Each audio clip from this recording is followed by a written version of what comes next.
এই সময় তো চা না হয় স্যার। ও ওখানে স্যার 10 মিনিট আছে। কতগুলি আপলোড হয়েছে একটাও?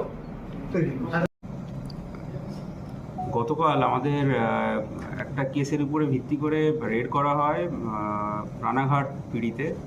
সেখানে একজন আসামিকে অ্যারেস্ট করা হয় এবং অনেক সিম কার্ড আপনারা দেখতে পাচ্ছেন, অনেক সিম card, debit card, ATM card, bank chequebook, bank passbook এগুলি রিকভার করা হয়, along with mobile phone, or data card, তারপরে ব্লুটুথ ডিভাইস, এগুলি সব রিকভার করা হয়।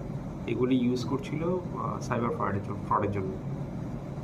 তো ওকে আমরা আজকে ফরওয়ার্ড করি এবং 4 দিন পিসিতে আপাতত নেওয়া হয়েছে। কি নাম?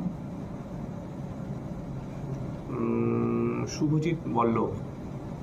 বাড়ি কোথা থেকে জানেন?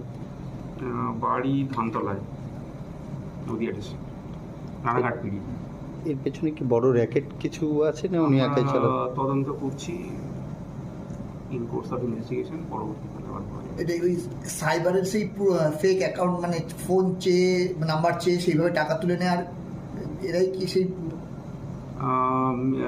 ইম্পারসোনেট করে বলছিল যে আমি অমুক হেডকোয়ার্টার থেকে বলছি, তো এত টাকা পাঠান।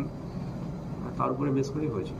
অনলাইন কিছু ট্রানজ্যাকশন হয়েছিল, along with OTP and others, তার উপরে বেস করে কেসটা হয়। এগুলো কি বেশিরভাগই আমাদের জঙ্গিপুর জেলা থেকে কমপ্লেন্ট আপনাদের কাছে যায়?